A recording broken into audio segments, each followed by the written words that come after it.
జై శ్రీరామ్, అందరికీ నమస్కారం. వెల్కమ్ టు న్యూస్ అఖండ. నేను మీ కస్తూరి శ్రీధర్. ఒక ఇంట్రెస్టింగ్ వార్త, అద్భుతమైన వార్తతో వచ్చిన ఈ వార్తతో జాతీయవాదులకు అందరికి కూడా, ఈ దేశాన్ని ప్రేమించే వాళ్ళందరికీ కూడా చాలా హ్యాపీ అయిపోతారనమాట ప్రతి ఒక్కరు. అట్లాగే ఈ దేశాన్ని వ్యతిరేకించే వాళ్ళు ఎవరైతే ఉంటారో వాళ్ళకి మాత్రం ఫీజులు ఎగురుతాయి. చాలాసార్లు గమనిస్తూనే ఉన్నాయా. అది ఏంటంటే, నేను ఏదైనా వార్త చెప్తాను అనుకో, అసలు నేను చెప్పేదానికి వాళ్ళు మాట్లాడేదానికి సంబంధమే ఉండదు. ఆ మణిపూర్ గురించి మాట్లాడు, ఆ మణిపూర్ గురించి వీడియో చేయమంటారు. అరే బాబు, ఏడున్నారో వీడియో ఏనండి, మళ్ళీ తర్వాత ఏదైనా ఉంటే చేతనైతే అప్పుడు వచ్చి కామెంట్లో పెట్టండి. కానీ మణిపూర్కి సంబంధించే పెట్టాలా. మీరు ఇంకేదైనా పెట్టారనుకో కామెంట్లో, లాభరట్టంలా తెగుతుంది. ముందే చెప్తాను. ఇంకా అసలు విషయానికి వస్తా. మణిపూర్లో ఒకప్పుడు వ్యవస్థలు ఎట్టున్నాయంటే, ఈ మిలిటెంట్ సంస్థలు ఇష్టానుసారంగా నడుస్తూ ఉన్నాయన్నమాట. వాళ్ళు ఏది చెప్తా ఉన్నా కూడా ఆడ నడుస్తూ ఉన్నది. మిలిటెంట్లు చెప్తే ఏంది, ఆడ వాళ్ళ ఇష్టానుసారంగా నడిచేది ఏంది.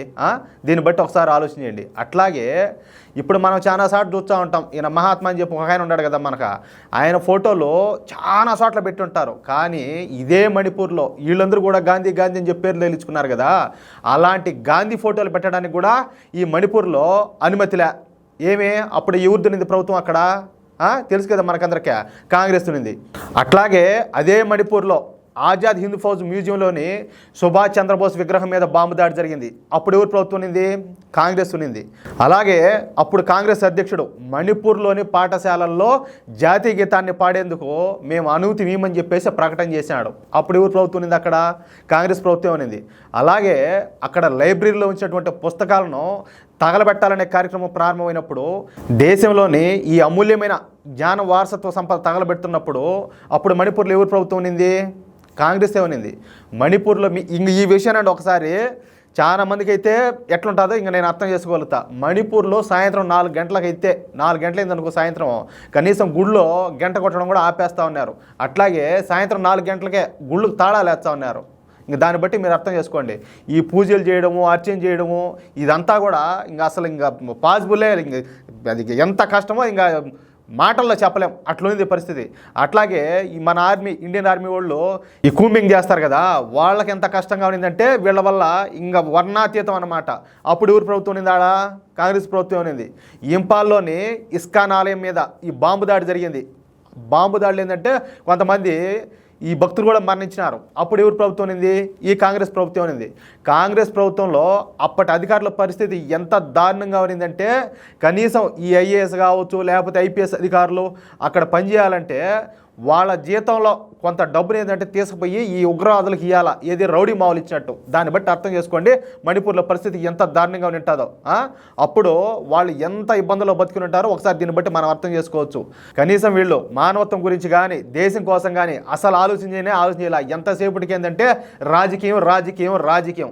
వీళ్ళు ఇప్పుడు ఈ మణిపూర్ గురించి యాళ్ళేని మొసలు కన్నీళ్ళన్నీ గారుస్తున్నారు. ఇంకో విషయం చెప్తా. గత సంవత్సరం కాలంగా ఈ మణిపూర్ అయితే అగ్నిగుణంగా మారిన సంగతి మనకందరికీ తెలిసిందే.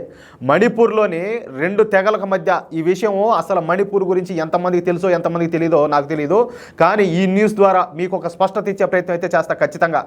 మణిపూర్లోని 2 తెగలకు మధ్య జరిగిన ఘర్షణలో అనేక మంది చనిపోయినారు. ఈ అల్లర్లను నిరోధించే క్రమంలో అనేక మంది భద్రతా బలగాలు కూడా తమ ప్రాణాలను అయితే కోల్పోవాల్సి వచ్చింది. ఇంకా అసలు విషయం లేకొస్తే, మణిపూర్లో ప్రధానంగా 2 తెగలు ఉంటాయి. ఒకటి వచ్చేసి మేతీలు, ఇంకా రెండో వాళ్ళు వచ్చేసి కుకీలు. ఇక్కడ మేతీలు పూర్తిగా భారతీయ సంస్కృతి సంప్రదాయాలను పాటించే హిందువులు. మీకు అర్థమవుతుందా?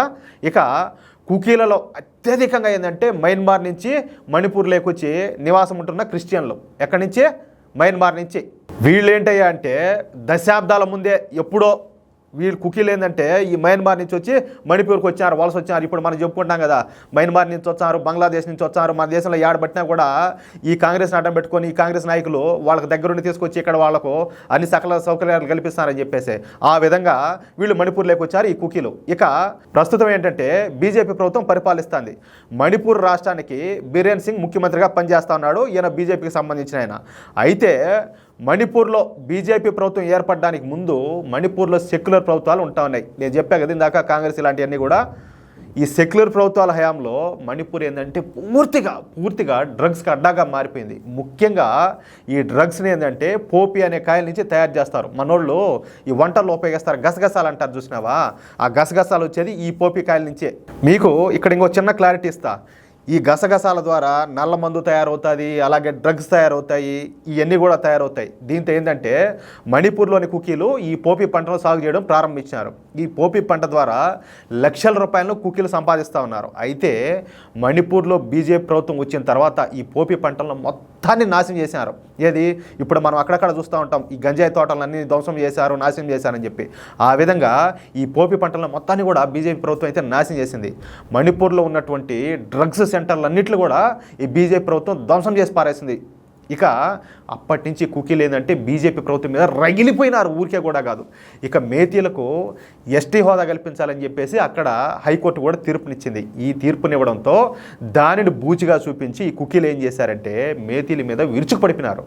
మీకు చెప్పే కదా ఇందాక, మేతీలు అక్కడ లోకల్స్ ఎప్పటాంచి ఉన్నవాళ్ళు భారతీయ హిందువులు, కానీ కుకీలు మయన్మార్ నుంచి వచ్చిన, అది కూడా అక్రమంగా ఎప్పుడో దశాబ్దాల ముందు కాంగ్రెస్ హయాంలో అక్రమంగా వచ్చి స్థిరపడినటువంటి క్రిస్టియన్లు అనమాట. వాళ్ళు అనేక హింసాత్మక ఘటనలు కూడా వీళ్ళు పాల్పడినారు. ఇక మేతీలు కూడా ఏం చేస్తారు, అదేదంటారు కదా, పిల్లిని కూడా ఇంట్లో వేసి కొట్టినాబట్టి తిరగమలుతుంది అన్నట్టు అట్ట వీళ్ళు కూడా తిరగబడడంతో మణిపూర్ అంతా రావణ కష్టం మారి తయారైంది. ఈ అల్లర్లు గత సంవత్సరం కాలం నుంచి జరుగుతూనే ఉన్నాయి.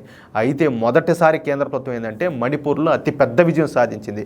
అది ఏంటయ్యా అంటే మణిపూర్లోని కీలకమైనటువంటి జిల్లా అయిన ఇది జిర్బమ్ జిల్లా అన్నమాట. ఈ జిల్లాలో మేతీలకు కుకీలకు మధ్య కేంద్ర ప్రభుత్వం జరిపిన శాంతి చర్చలు సఫలమైనాయి. ఈ జిర్బమ్ జిల్లాలో ఇకపై అల్లర్లకు లేకుండా కలిసి ఉంటామని చెప్పేసి మేతీలు అలాగే కుకీలు ఈ శాంతి ఒప్పందం మీద సంతకాలు కూడా చేసినారు. ఇకపై ఎటువంటి ఘర్షణలకు దిగమని చెప్పేసి ప్రమాణం కూడా చేసినారు. మళ్ళా ఏంటంటే ఆగస్టు 15వ తారీఖున ఇరు వర్గాలు కలిసి ఇంకొకసారి శాంతి చర్చలు జరుపుతామని చెప్పేసి ఒప్పందం చేసుకోవడం ఇక్కడ విశేషం.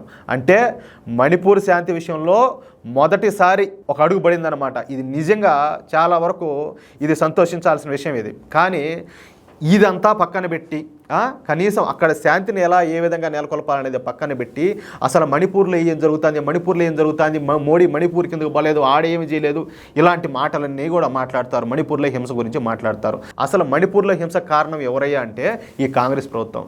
ఈ కాంగ్రెస్ ప్రభుత్వం యొక్క చేతగాంతనంతో మయన్మార్లో ఉన్నటువంటి వాళ్ళు అక్రమంగా జొరబడి వచ్చి ఇక్కడ మణిపూర్లో సెటిల్ అయిపోయినారు. వాళ్ళ ద్వారా ఈ గొడవలు స్టార్ట్ అయినాయి. వాళ్ళు అట్లన్నా ఏదైనా వచ్చి ఏదో సాంప్రదాయంగా ఏదైనా బ్రతుకుతున్నారంటే అది కూడా కాదు. ఈ మొత్తం మందు పదార్థాలకు తయారు చేసే ఇది నేను చెప్పాను కదా ఇందాక, పోపీ పంట అని చెప్పి అది తయారు చేయడం, అవి ఉత్పత్తి చేయడం, ఈ డ్రగ్స్ ఏంటంటే వాళ్ళ ఇష్ట ప్రకారం వాడడం, అవి దేశవ్యాప్తంగా సరఫరా చేయడం, ఇదంతా చేస్తూ ఉన్నారు. ఇప్పుడు ఆలోచించండి, అసలు మణిపూర్లో ఈ దారుణాలకు అసలు కారకులు ఎవరు, ఆ పార్టీ ఏది, ఆ వ్యక్తులు ఎవరు, అసలు ఇదంతా ఎందుకు జరిగింది, దీన్ని బట్టి ఒకసారి మీరు ఆలోచించండి. ఇంకొక విషయం నేను కోరుకునేది అయితే ఒకటే, నిర్మోహమాటంగా చెప్తున్నా, అసలు నాకు మోహమాటమేలే. కనీసం 4 గంటలైతే గుడికి బీగాలు వేసేది ఏంది, కనీసం పూజలు అర్చనలు కూడా చేసుకోకపోవడం ఏంది, లైబ్రరీలు తగలబెట్టడం ఏంది, ఇది ఎప్పుడు కాంగ్రెస్ ప్రభుత్వం హయాంలో. అలాగే ఇస్కాన్ టెంపుల్ మీద బాంబులు వేయడం ఏంది, అక్కడ ఉన్నటువంటి భక్తులను చంపడం ఏంది, ఇదంతా మీకు ఈ న్యూస్లో మొదటి చెప్పే కదా ఇదంతా కూడా. దీన్ని బట్టి ఒకసారి ఆలోచించండి, అసలు ఈ గొడవలకు కారణం ఎవరో ఇట్టే మీకు అర్థమైపోతుంది. ఇది మీకు సింపుల్గా చెప్పేదానికి ఇది చెప్తున్నా. దీని గురించి నేను ఇంకా వివరంగా చెప్పాలంటే కనీసం గంటలు పడుతుంది. దీన్ని బట్టి మీరు అర్థం చేసుకోవచ్చు అసలు మణిపూర్లో ఏమి జరిగింది, ఏమి జరుగుతుంది, ప్రస్తుతం ఎలా ఉంది అనే దానికి. ఇంతకంటే మరొకటైతే లేదు ఉదాహరణగా చెప్పాలంటే. ఈ వీడియోపై మీ యొక్క అమూల్యమైన అభిప్రాయాలను దయచేసి ప్రతి ఒక్కరు కూడా కామెంట్ రూపంలో తెలియజేయాలని చెప్పి కోరుకుంటూ, అలాగే ఈ వీడియో నచ్చినట్లయితే దయచేసి లైక్ చేయడంతో పాటు, మీ అందరికీ నచ్చుతుందని నాకు ఖచ్చితంగా తెలుసు కాబట్టి దయచేసి ప్రతి ఒక్కరు కూడా ఈ వీడియోని లైక్ చేయడంతో పాటు మణిపూర్లో అసలు ఏమి జరిగింది, గతం ఎలా ఉంది, ఇప్పుడు ఎలా ఉంది, భవిష్యత్తు ఎలా ఉండాలనే విషయంలో ప్రతి ఒక్కరికి ఒక స్పష్టత రావాలా. లేకపోతే ఈ అడ్డమైన సన్నాసులంతా వచ్చి ఆ మణిపూర్ అంటూ ఉంటారు. కనీసం వీళ్ళకి ముడ్డేదో తెలియదు, మూతేదో తెలియదు, కానీ వీళ్ళంతా మణిపూర్ అంటూ ఉంటారు. కావాలంటే ఏదో ఎదురాళ్ళలో ఏదో ఊరికే అదొక ఎటకారం అన్నమాట. కాబట్టి ప్రతి ఒక్కరికి దీని గురించి కనీసం కాస్త కూస్తైనా కూడా అవగాహన పెరగాల ప్రతి ఒక్కరిలో. కాబట్టి వీలైనంత మందికి ప్రతి ఒక్కరు కూడా కనీసం మీలో ఒక్కరికైనా కూడా షేర్ చేయండి, లేకపోతే ఒక గ్రూప్లో అయినా కూడా షేర్ చేయండి. ఇది చాలా ఇంపార్టెంట్ వాల్యుబుల్ న్యూస్, దయచేసి అర్థం చేసుకోండి. అలాగే ఇంతవరకు ఎవరైనా కూడా మన ఛానల్ సబ్స్క్రైబ్ చేసుకోకపోతే దయచేసి ప్రతి ఒక్కరు కూడా మీరందరూ కూడా మన ఛానల్ సబ్స్క్రైబ్ చేసుకోండి. ఇలాంటి ఎన్నో ఇంట్రెస్టింగ్ వార్తల కోసం తప్పనిసరిగా మేము చేసే ప్రతి వీడియోకి సంబంధించి మీకు నోటిఫికేషన్ రావడానికి తప్పనిసరిగా ఈ బెల్ సింబల్ అయితే క్లిక్ చేయండి ప్లీజ్. జై శ్రీరామ్.